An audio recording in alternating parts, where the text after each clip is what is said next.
Thank you all for being here this evening. I'm Ekow Eshun. I'm the chair of our talk this evening.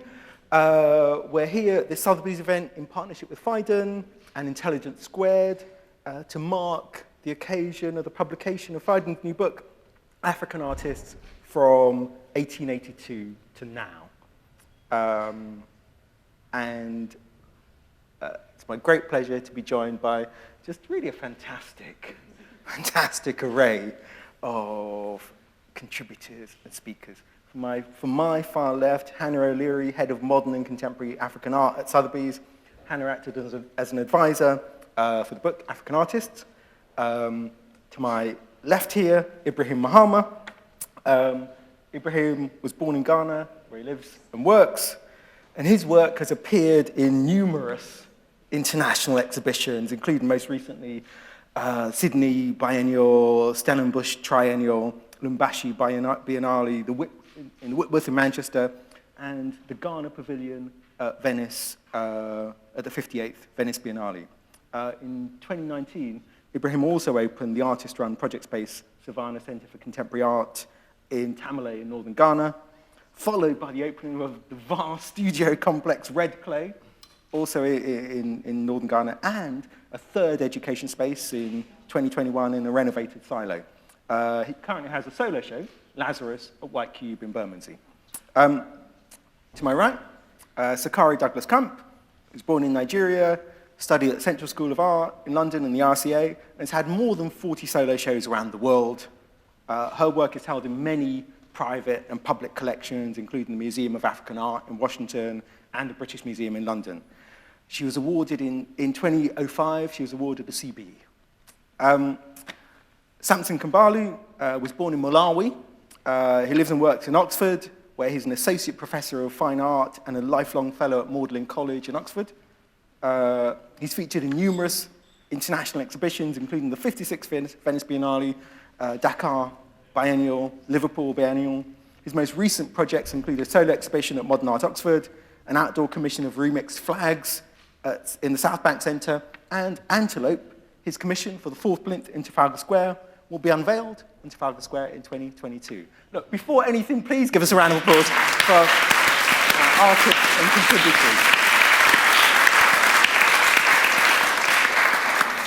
So, look, we're going to talk for about an hour. That includes about 15 minutes for questions, because I always think the questions are the fun part. Also, it's a great privilege and honor just to have all of you here together. I want to start off really by talking about a little bit about this book, about this African art book. You know, I was a kind of, say, an advisor to the book, as with Hannah. And Hannah, I just want to start off really just kind of talking a little bit with you about the book and your reflections on it.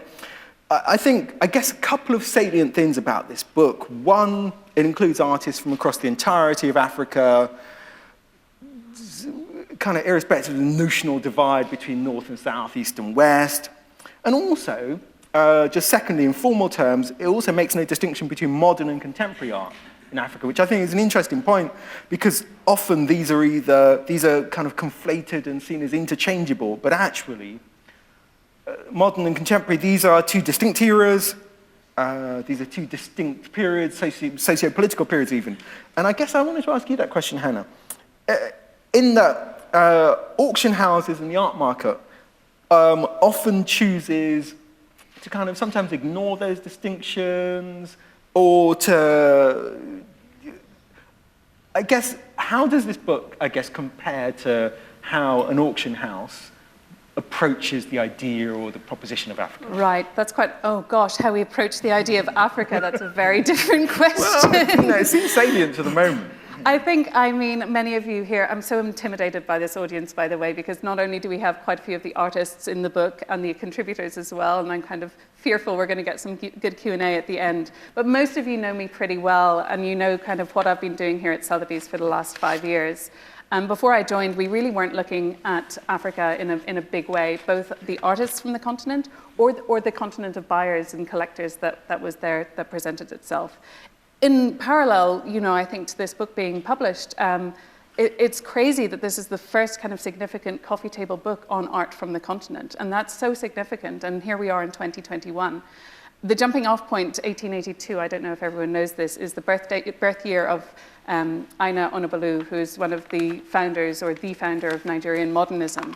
And that's really where we're taking off. We're kind of dividing between the pre-colonial, the traditional, and obviously we, at Sotheby's, we have a traditional classical African art department. We have sales in New York and Paris. And this is something aside from that. This is something that deals with the continent during the 20th and 21st centuries, the movements between, through the independence movements, the post-colonial period, and also how artists in Africa were engaging with artists from the rest of the world as well. Actually, so this is interesting. If you hadn't been involved in this book, as you were, genuinely, what's your perception of it? I'm not asking you to kind of take it apart, but I'm interested in just the eye you bring to this as a project and as a proposition. I've already had this conversation with a couple of people this evening. Over the years, there have been a few of these projects that have been tried to be realized, and they haven't for whatever reason. I think this is a great start. As one of the writers, and a couple of my colleagues at Sotheby's also wrote for the book, condensing some of these great masters into 100 to 150 words was quite a tall order. You know, it's a great start. I think you could already have a second or a third volume. You know, we were presented with a list of over 1,000 artists, and we ended up with a short list of over 300. And already I'm thinking, oh, we forgot this person, or that person really should be in the book. So it's really hard to condense a whole continent of 54 countries into this one tome. So I think it's just the beginning, really. Well, I mean, look, let's look in a bit more detail at some of the pages dedicated to, in fact, the artists here right now. Sokari, I guess just to start with you. Look, your sculpture, Europe supported by Africa and America, is featured in the book. Yes. It's a sculpture that recreates a late 19th century engraving by William Blake, depicting 3 female nudes. Well, I guess, can you talk about your take on that, why that work that you referenced, and what you're searching for with your own work? I know that's a... Okay, look, the simpler version of it is just tell us about this work. Oh, God. Okay, I was surfing the internet and came across this beautiful drawing, and I was astounded by it, just because of the title and the fact that it was part of a campaign for the abolition of slavery. It was meant to represent equality, and yet the woman in the middle has her pearls and hair to cover her fanny, and the other 2 women just have a wreath that's covering theirs. And it was the inequality, but the conversation about trade and power that I was interested in. And so I developed this anti-slavery drawing and turned it into an anti-oil piece of work, just because, coming from the Niger Delta, oil is on my brain all the time. But I wanted to see women that were clothed, because I don't see many naked women, actually, but I also wanted to Africanize my interests in art. And so I've got oil nozzles at the end of the wreath. I've dressed the women in cloth that is recognizable for a lot of African girls that wear ashoke and kente cloth and things like that. And I Africanized it just because I wanted to have a conversation about oil and power. So how much is is the Blake a starting point? Yes. And how much is this? How much is the work? I guess, look, how much is the work from your point of view? How much is the work about art history, as opposed, in a way, to geopolitics? It's about art history and politics, but it's very definitely about the environment and power. Who's in charge? Europe is still relying on Africa and America, and which is amazing from Blake's time to now. So, have I answered your question? I'm not sure. I think that's a pretty good answer. Ibrahim, the work of yours featured in the book, Non-Oriental and Cancer. So this is an installation, comprises hundreds of these shoe shine boxes, or boxes kind of carried by so-called shoe shine boys in Ghana. Can you kind of detail, or kind of give us some detail, some insight into the work? So thank you. So this work was actually done between 2014 and 2017. And at the time, when I was just finishing art school, I had this habit of going around old factories, collecting materials, residues, and things like that.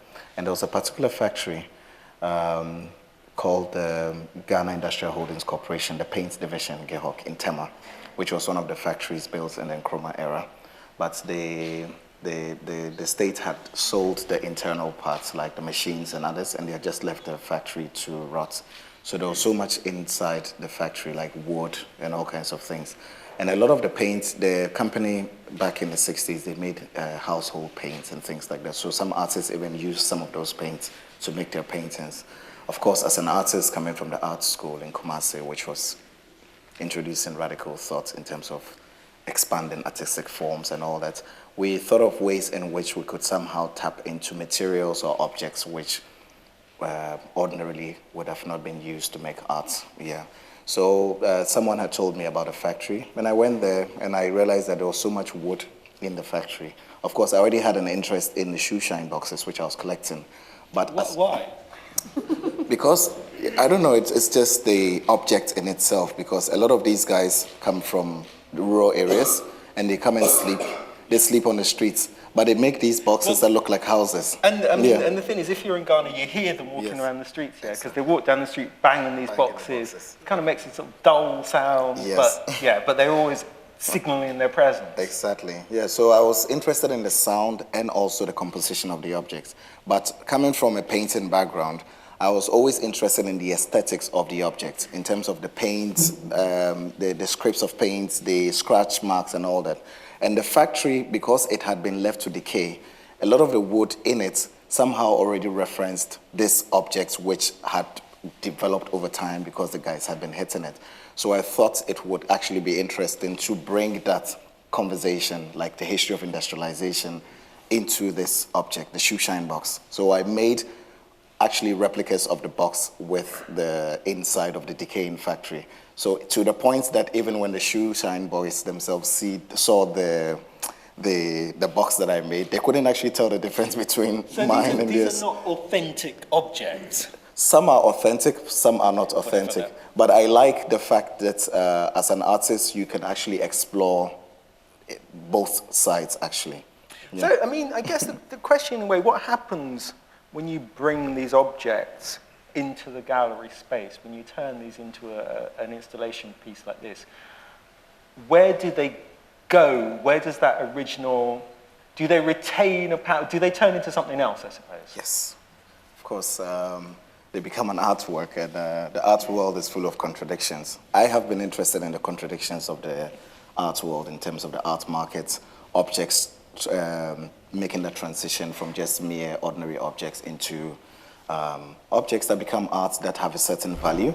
But I guess that's where the other part of my practice is, with regards to when the object transcends into capital, what the capital then now becomes. Is it possible that it goes back into the space to create a new set of conditions that allow for new sets of promises and things like that? So it's a conversation that I'm having, we'll return to some of that, because I'm really interested in, I mean, I think in both cases with your work and with Sokari's, this thing of kind of catalyzing ways of seeing, ways of understanding the world around these objects. It seems to be a real conversation, not just within a gallery space, but outward into the cultural society around that. Samson, the work of yours that's in the bush, that's in the book, is a piece called Moses. The bush is good. Yeah, no, I know. I'm getting ahead of myself. So it's a piece called Moses Burning Bush. Yeah. Let's play it and we'll talk about it. Yeah. This is in Arizona, near Superstitious Mountain. I had to wait 2 hours by walk. Wait 2 hours for what? For somebody to film me, because usually my films are filmed by strangers. And so you had to wait 2 hours for someone to turn up? Yeah, a hiker. A hiker would hold the camera for me, and that's what happened. Burning bush. The tree is burning, actually. So you wonder whether Moses was looking at a film. The Bible says... When you say the tree is burning, do you just mean... Well, it's like, at the moment, it's electricity, right? And you wonder whether Moses, when the Bible says he saw a burning bush, but the bush wasn't consumed. That's the same here. Okay. Now I'm thinking, maybe there's film in the Old Testament. So, anyway. So this work is part of a long series of films you've done. Nayu? Yeah. Cinema. Yeah. Can you... look, I'm guessing, many people here are familiar with that, but can you explain the tenets of that as a film practice? Cinema. I think to get into now cinema, I included 2 more films. Yeah, okay, let's see. I don't know where they'll be played. I'll play you one. The first one is a Nyao performance, as is seen in Africa. It's a more lively affair than the British Museum, as you will see.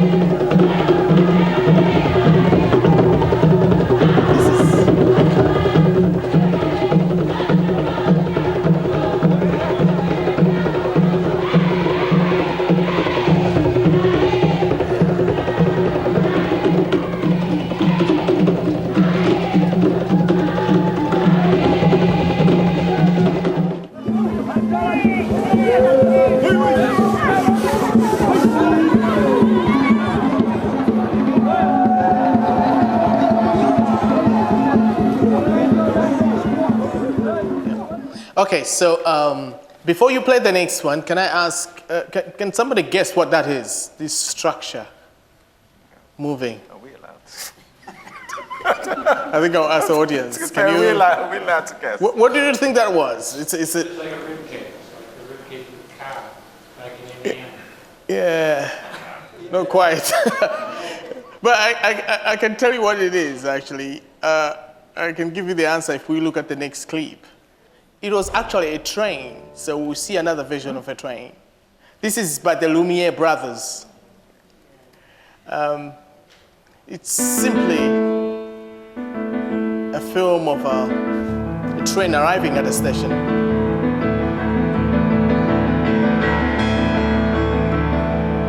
It's the same, just as mysterious, and the music is just as exotic. What did you think? That's what I was thinking. What's happening here? Is a train arriving? Some music playing?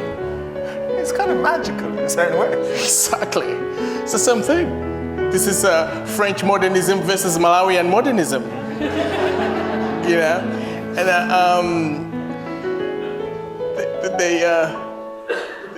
this is where the Nyao cinema can be situated between film and the Nyao masking tradition in Malawi. This is a prehistoric tradition that dates before history. And I grew up with both these 2 traditions. My father, a medical officer, would take me to the villages and I would experience these masks. And they were all around you. The African villages, the Malawian villages, constantly enchanted by these things. And it frustrated the British, because the African village is in a constant rave. And if you go to Africa and you're trying to bring your ideas of progress and development, and these things are around, it's not going to go far. So the British tried to stamp out on these things. Of course, it didn't work. A lot of the dispossessed Africans who used to employ these masks, move into the cities, and I think that, in my opinion, the experience of these masks moved into cinema. I grew up with both traditions, and cinema in Malawi was what we call Nyao cinema, because it generated the same excitement as the masks in the village. Is it you that's... So your films are always this very short, half a minute, 1 minute. Is that you, or is that part of Nyao cinema as a... Yeah, so Nyao cinema is very different from Hollywood. What the African projectionists would do is that they would take Hollywood films and re-edit them to give them an unlinear sense of time. African time is that the African want you to deliver from moment to moment. If I challenge you, even today, if you go to Africa, take Shakespeare or any other film and put it in this durational format, people will start talking. So if you want to keep the African audience, you better deliver from moment to moment. Because the Africa conception of time is more a series of rapture than, let's say, durational. I mean, you can go in philosophy, you can quote Rapture, Bachelard, or you can quote Bergson. We are more on the bachelor side. You can hear this sense of time in Black American music, in blues, in jazz, it's Charlie Parker versus Beethoven. These films will be edited, and the other thing that made them significant is that by the time the projectors got into Africa, they were run down. So a good projectionist in Africa would turn the breaking down of film as part of the aesthetic, And I saw the frustration of sitting in a cinema house in a market in Africa. The projectionist loads it, takes forever to load it. It turns it on and it goes down.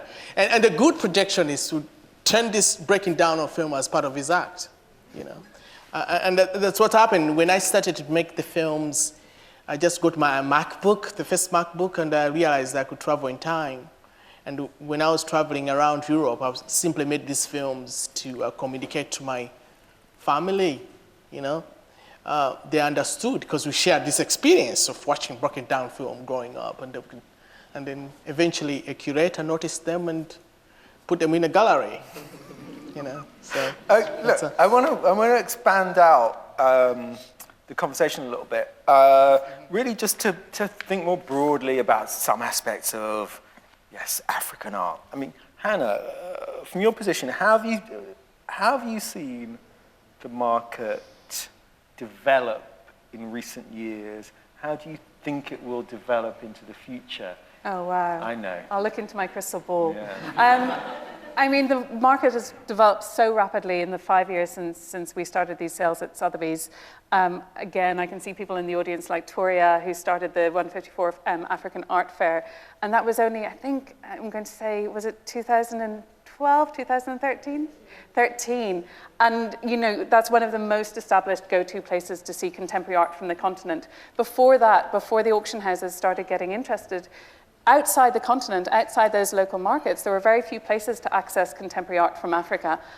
Occasionally, you would have a themed exhibition, a museum exhibition, and those are highly problematic. Whereas today, African artists are more included in international sales and international exhibitions. We have African artists in every single one of our contemporary art sales today, as well as the standalone auctions that I run.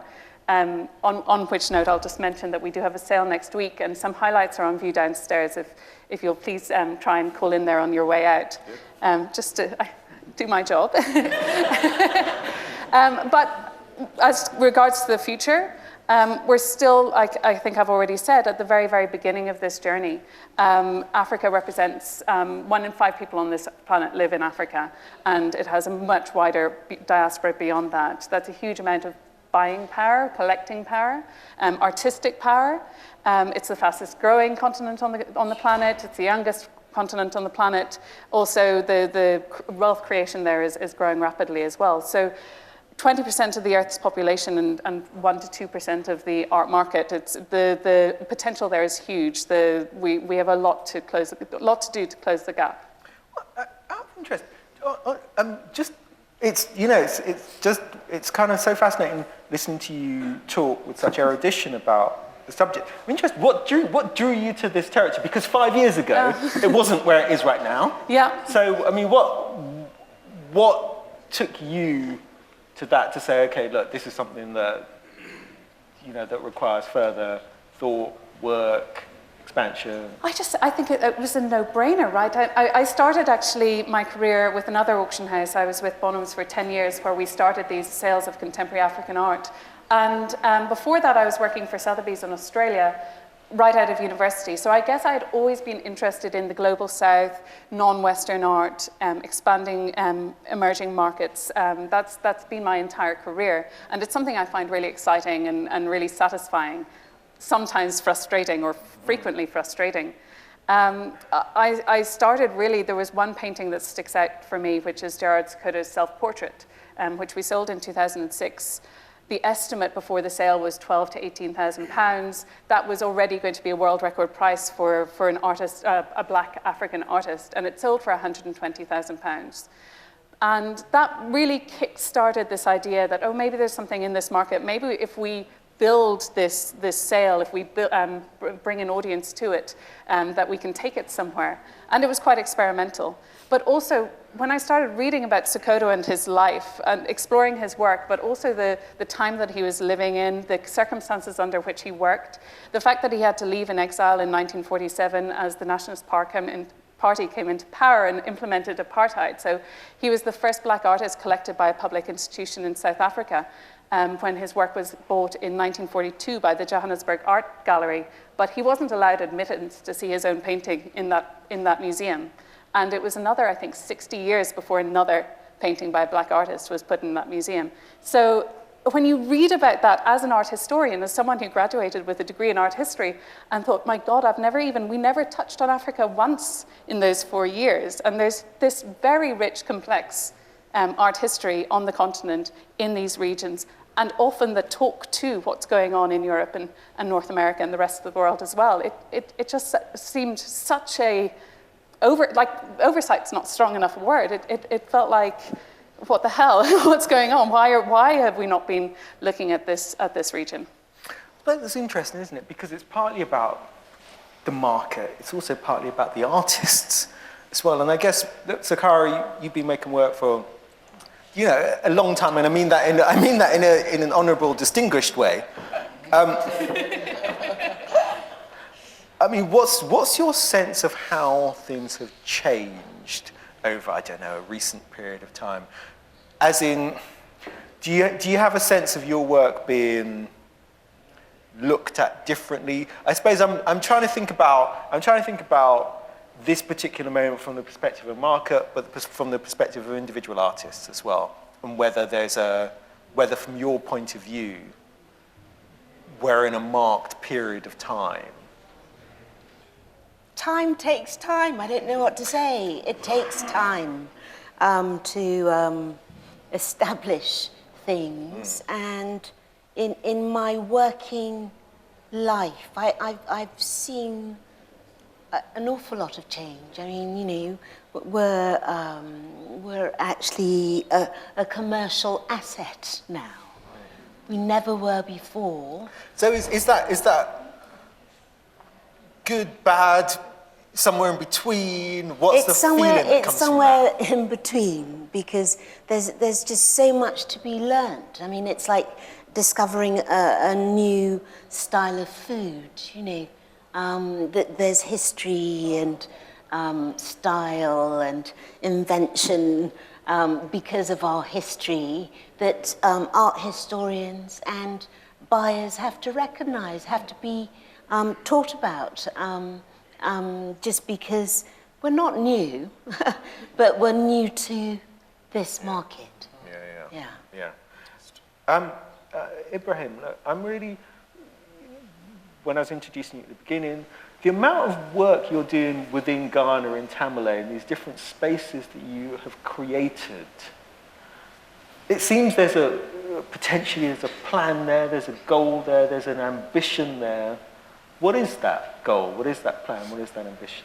The idea was basically to produce art in spaces, without any endpoint. Because if you think about it, when you go into these, when you go to the rural communities and those spaces, you would never really expect that arts institutions or cultural institutions would be built within those spaces. So we thought that that could be an artistic approach to start with. So instead of concentrating things on where capital is, why not actually go to the place where there is no capital? Because within those spaces, you actually have time to be able to build maybe an institution. It could be a studio, even if there's just one person living in that place. It could go a really long way to somehow influence how people think about art and life in general. So it was just a very simple idea of shifting away from the normal. Yeah, so this is from SCCA, from the original exhibition we had of an 80-year-old Ghanaian artist, Phaidon, who ordinarily his work wasn't really shown and known in Ghana. So building the institution and also talking to him was really important, because I had the privilege to talk to him, and then he had whilst he so rest in peace, he died about a month ago. So when he was alive and he was old, we used to go to the institution as I was building it. So we had many conversations regarding the promise of the institution with his work from the past, because his work was very modernist. He even trained at the Slade Art School in the 60s. So let's see the next image, which is the last one out. Yeah, so in this, at Red Clay in my studio, of course, I don't use much of the studio to produce my work. It's mostly has educational spaces which we dedicate to children's programs. And we have a lot of schools. It's an Islamic area, so ordinarily you would have expected people would say, oh, but it's an Islamic area. They don't like art or things like that. But it wasn't true. When I started the studio, I realized that actually people, the imams would actually bring the students from the Islamic school. And in that image, you find that there is a work by Olafur Eliassen, which is hanging within the studio. And the guy who is pointing to it is actually called as Zakaria. He's our caretaker, so literally like security man. He takes care of the entire space since we started building it. But the point I'm making is that with what we came from the art school was that we had to really democratize art, because if we look at art, even contemporary art till now, it's not really democratic in terms of the market, in terms of audience and all that. And since he is the assemblyman, the security man, he knows every bit of all the artworks, like my work, the work of Olafur Eliassen. You would have never thought it's in the village. But when the kids come to the space, to the institution, he actually takes them around and he talks to them about like works, conceptual ideas, and he actually even brings in, what's the name, like traditional histories that I would have never really thought of. And because he's talking to them in Dagbani, in the local language, it's more believable to the kids, because I also have to relearn the language, because English language, when you're just there talking, like it sometimes can be quite intimidating and confusing, but the switch even to the language and the personality suddenly opens up the conversation in terms of how these kids develop an interest in art. I mean, I think... Wonderful. Yeah, I mean, also, I think the significant part, this is also you driving this initiative. Yes. In terms of all of these spaces, Red Clay is a large space. Yes. I don't know how big the new space is, but if it's in a silo, it's probably not that small. No, it's not small. It's big. In total, there are more than 5,000 square meters of indoor space, and the land itself is over it's like 1 million square meters. It's huge. So the idea was constantly, so like this was the Parliament of Ghosts in Manchester, which was commissioned for the Manchester International Festival. But when I went back to Ghana, I had the architectural blueprints from the architectural firm here in the UK, and I decided to actually make the work into an architectural piece. So I expanded the studio, and I actually built the work as a negative space, so almost like a footprint in the community. So we've not finished. It's a building in progress. Sometimes when people see the image, they say, oh, is it a building you're renovating or building? No, but it's because it's part of the artistic process. It's slow. So when it rains, the Parliament gathers water, and that's the same water that we might use to clean the floor in the studio or in the institution, or even use to mix the concrete to build the institution. I mean, the thing is, I think what's remarkable is you say all this almost as if it's, you know, a sort of everyday natural thing. It's kind of remarkable. It's kind of, I mean, and you've described him in sort of very clear terms, but let me just ask one last question.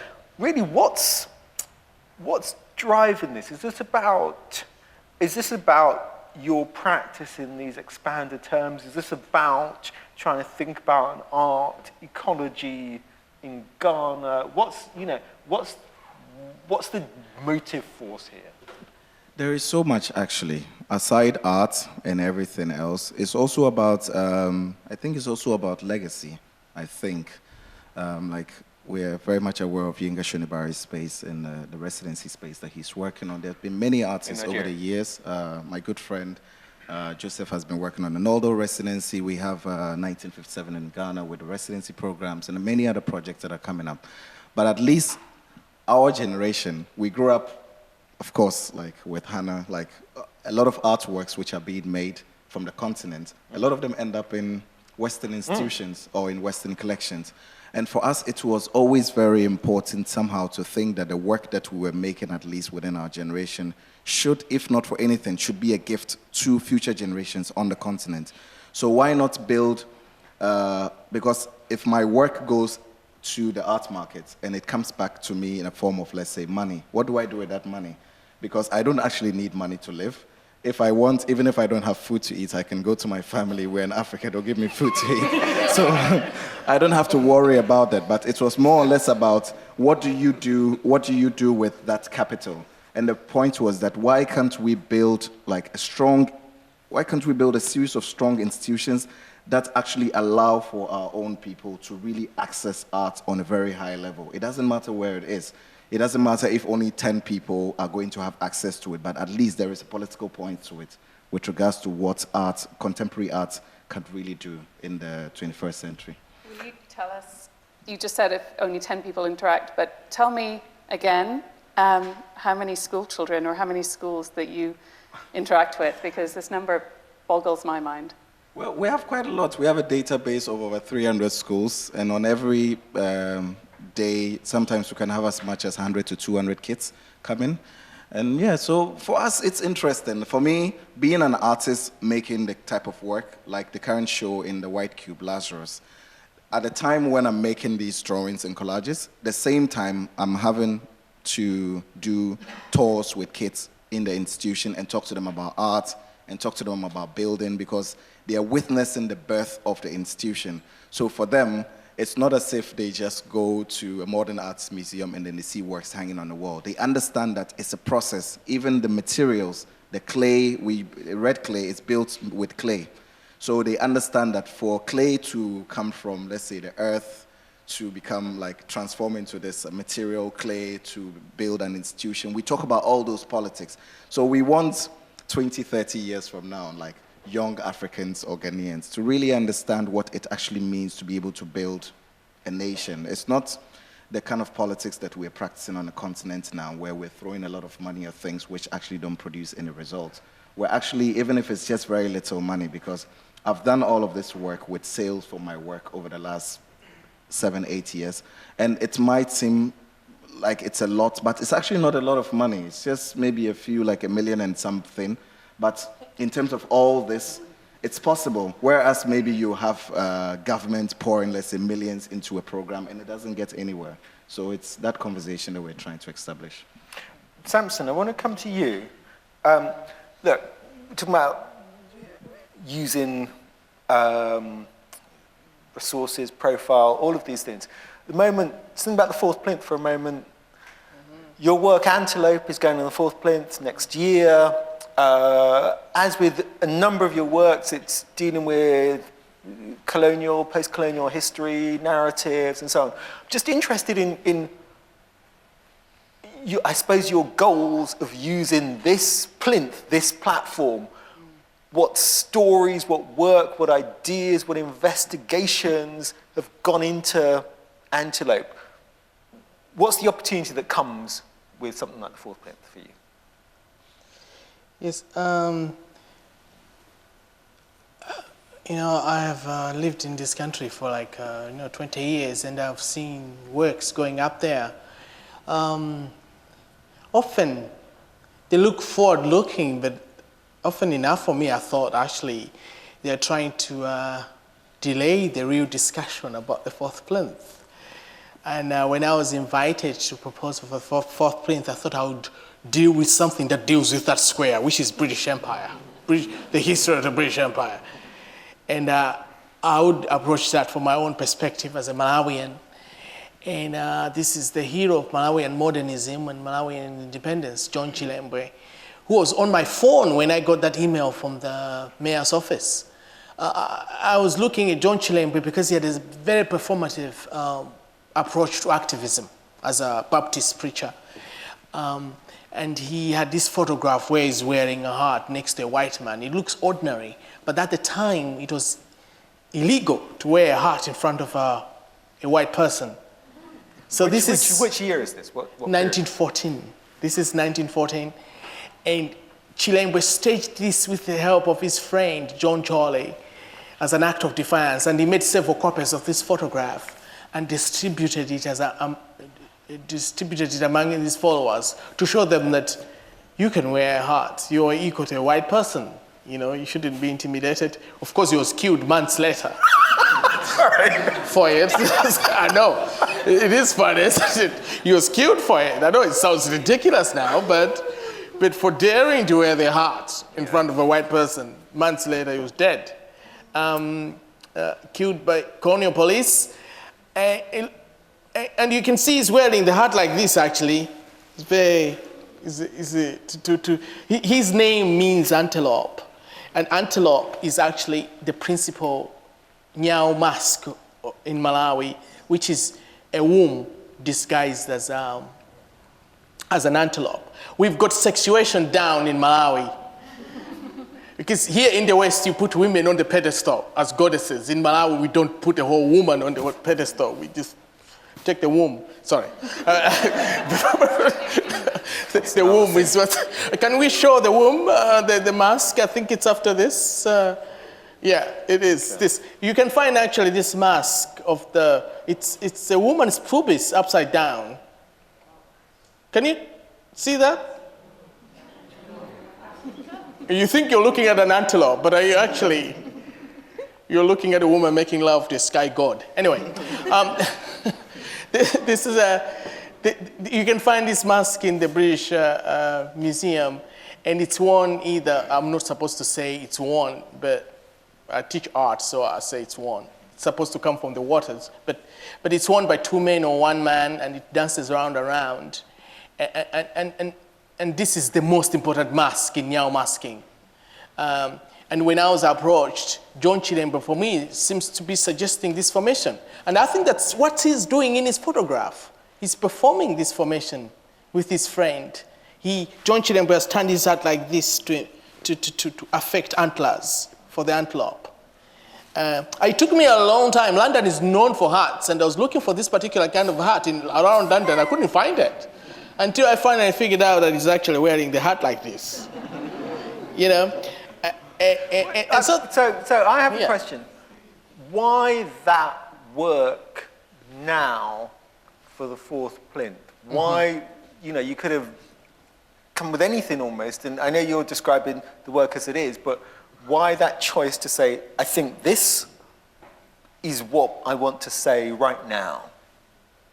I think that I teach at Oxford now, and I was humbled there because I came into Europe through the art world, first through Amsterdam, and then into London, and Nottingham, then London.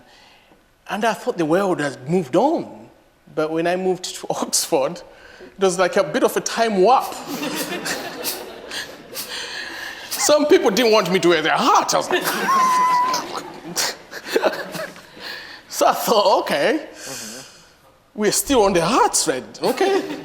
So that's what I'm going to suggest then. I think I was humbled. And I think when you move outside London, you realize there's a lot to be addressed still.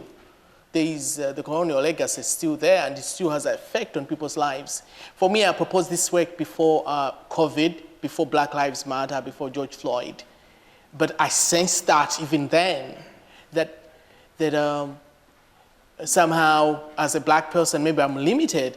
And usually I approach John Chirempe for my own performative, more esoteric, sovereign activities as an artist. But I thought this is significant, and I proposed this, and through the process of going through this, George Floyd happened, and Black Lives Matter, and it looked inevitable, but when I was proposing it, it was more a personal, from personal experiences.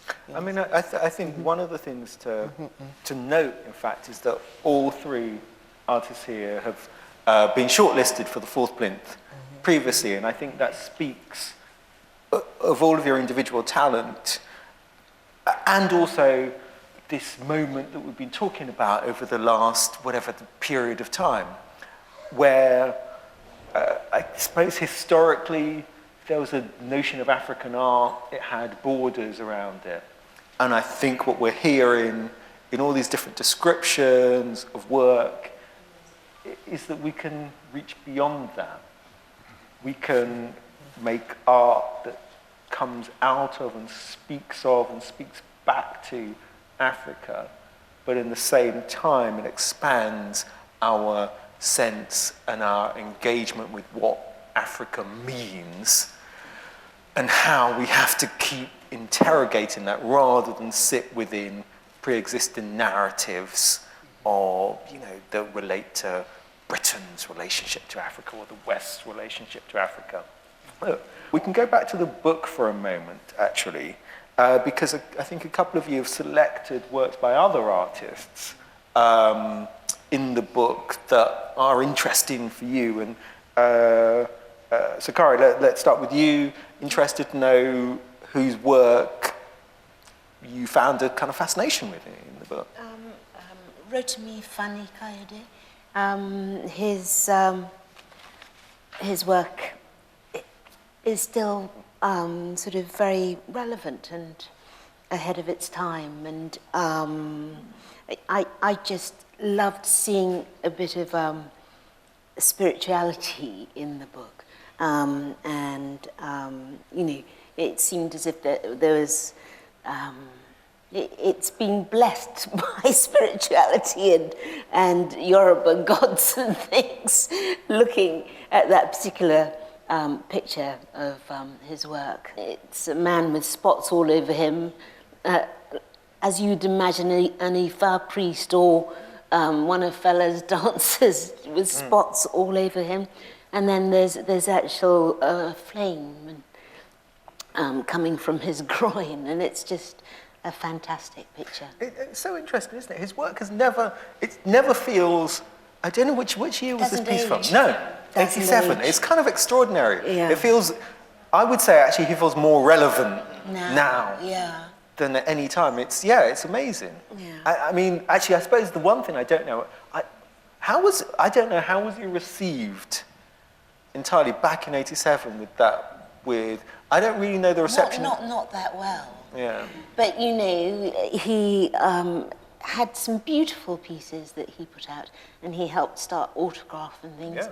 But I have cards of his work on my pinboard, and always have had his work around me. So I think he's a great artist. You actually chose another work. I did. Let's look at that as well. Greedy. Yeah, it's good.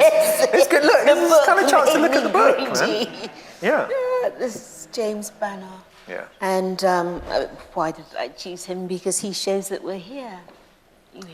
Love that. So, I mean, I must have seen his work in Drum magazine as a child and stuff. And it's no excuse picture of us living and breathing. That I like about his work.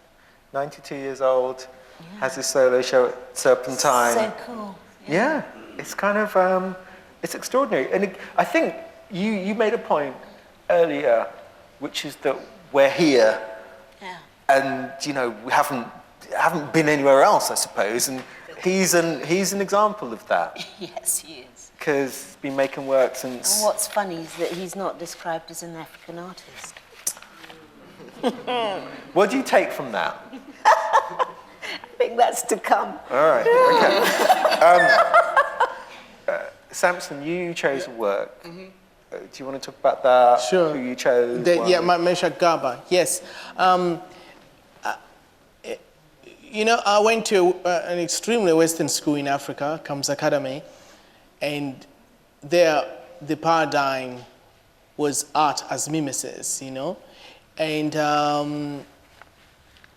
for me, turning to conceptual art or contemporary art happened at once. My sister was visiting my studio, and I had a Bible in the studio, and there was a ball around which I used to play when I was in painting. And somehow, I had also PVA glue, and somehow I just tore pages out of the Bible, maybe bravado, before my sister, and then plastered them around the football. And I held this football in my hand, and it gleamed. And this was, for me, my moment of Paul on the road to Damascus. You know, I abandoned painting at once and embarked on a journey as a contemporary artist. Why? Because painting, and when I was painting, it was mainly to expats and, you know, some sections of Malawi, middle classes. But for me, when I held the ball, it took me back to the audiences that I used to meet in the markets as a child, watching Nyao cinema. They are connected with the Malawi audience through the holy ball, what I call. You can look it up on the internet later. And then I moved to Europe, where I had a residency at Tammy Mere Foundation in Amsterdam. And my mentor there was Marine Dumas, and she was trying to teach me how to paint. She was very generous with her style. She would come into my studio and show me how to paint. And then she had all these drawings during her lessons with me, and she would walk out, and I would gather them and run after her and say, "Look, Marine, you've left your drawings. Now I regret it." Should have kept those. I should have come here. I could have run them around, I think. You know, this is one of my, she must have thought, God, what a green person from Africa. But I was pretty that green. I didn't really know much about. And anyway, she realized that actually I had an effect on people walking around Amsterdam with a holy ball. And so instead of teaching me to paint more, she took me to a wedding by Samson Gabba, who was getting married at State Lake Museum. And that sealed for me. It gave me more confidence that I could pursue a career as a contemporary artist, as an artist of a socialized praxis, which is closer to the conception of art, where I'm coming from. So Samson Gabba was very critical. Samson Gabba has a language that I don't think has been understood here yet, but I understand it very well as an African. Art historians here have tried, but I don't think they're there yet. For me, he speaks a language I understand very well. When I walk through his museum, when they had the 12 rooms at the Tate, from room to room, it's a language that, as an African, is immediate. But I think it would take the whole night for me to articulate it. So I would just, yeah. So, I mean, look, it's an interesting question then. We don't have a term, we don't commonly talk about European art. American art is too broad a term. We talk about African art. Is this a useful term today? I open this up to anyone. I'm interested in what anyone has to say. Yeah, I think Sorry. Yeah, of course, it's very broad when you're talking about African art. Yeah, but for me, I always find, I think it's the attitude of artists practicing within a geographical context that I think that is very important. I think that African artists have, there's a really interesting opportunity somehow to be able to reinvent the meaning of art in itself. And I see that in a lot of art that is being made now, and also the attitude of artists, particularly practicing on the continent these days. We've always been in crisis. So for us, it's not like, I remember when the COVID came, and even in Tamale where I live, we only had 1 day of lockdown. Whereas, yeah. You fixed coronavirus. Yeah, no. You know, they said they were going to spray the city disinfectant, but I'm sure it's just some mosquito spray that they used. Yeah, so we've always understood that we're in crisis. So when they said coronavirus, people were like, if we didn't die before, corona is not going to kill us. Yeah, but it's this attitude that we understand that we're in crisis. So we constantly have embraced it, and we've actually used that through various materials and mediums to be able to make our work. Which is quite unique and quite distinct.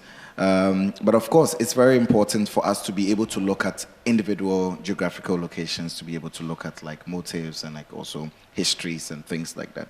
But when it comes to like the term African art, for me, I find it quite still interesting because I think there's a certain heavy sense of responsibility to it, which artists, if we follow up on, and we're able to do it, because there's never been a moment in time where people have been much united in terms of artists and cultural practitioners like this time in history.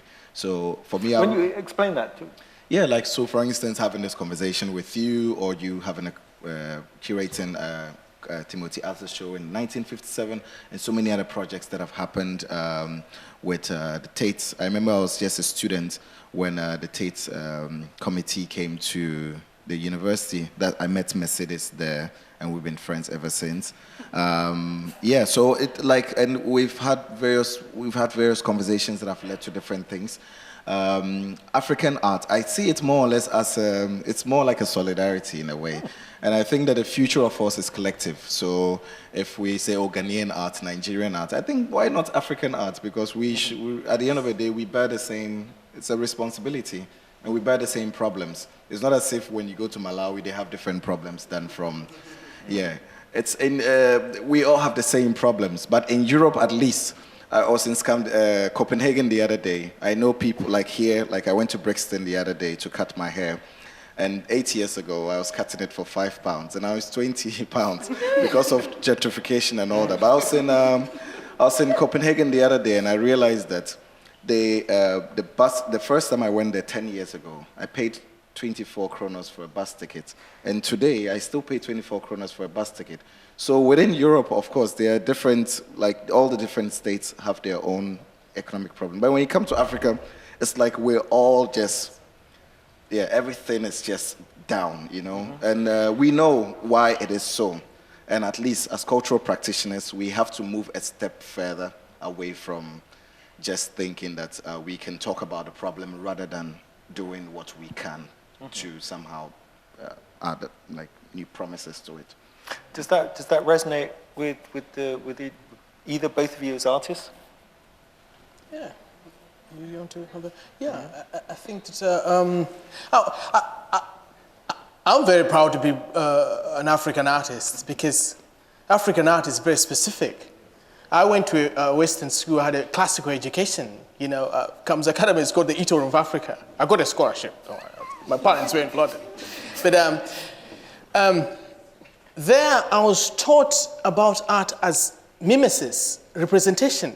It wasn't complicated. Art is a representation. This is what Western philosophers, Plato, are saying, and this is what is taken forward by art historians. Western art historians, you start with Vasari, you know, and then on to it's a mimetic question. This is why for a long time African art is seen as primitive, because we don't fit that mimetic paradigm. We can't represent. And African art representation is not a point. For me, like in Malawi, art is a very socialized praxis. And fortunately, contemporary art accommodates that. For me to speak of contemporary art, good contemporary art, is to speak of African art. And this is not by coincidence, by the way. This is you can trace this trajectory from Picasso to Dada to Surrealism to Situationism. Western artists learning from Africa, from America, that there's more to art than just representation, and attempting to move that. And in a way, for me, contemporary art is the meeting point of the two worlds, you know? Yeah. We've got time for, if anyone bold enough to put their hand up. Got a question at the front? Your referencing African art. I mean, there's, of course, Chinese art, Indian art, and they've all, you know, in terms of contemporary art, it is a reflection of a changing society, which we are all interested in. And Africa is having its moment, you know, and it rises and it changes, as you quite rightly said. So this is why it is an endless source of fascination for a lot of people like myself who are interested in Africa, love Africa, and actually really just love art in general. And I think, you know, Sotheby's has done a great job in really promoting this, and I'm really looking forward to reading this book. And thank you very much for elucidating so eloquently tonight. I'm really looking forward. I look forward to volume 2, actually. Look, I think that's a really appropriate moment to say just a couple of things. Look, the Modern and Contemporary African Art online auction takes place from 14th to 20th October at 3 p.m. And an exhibition of works from the auction is on show from 16th to 20th October here at Sotheby's in the Conduit Suite Gallery on the ground floor. The book, African Artists from 1882 to Now, published by Phaidon, is actually published on the 21st of October, although you can buy copies here today, I think. Look, please join me in thanking Sotheby's, Phaidon, Intelligence Squared, and our guests here, Hannah O'Leary, Sokari Douglas Camp, Samson Kambula, and Ibrahim Mahama. Thank you.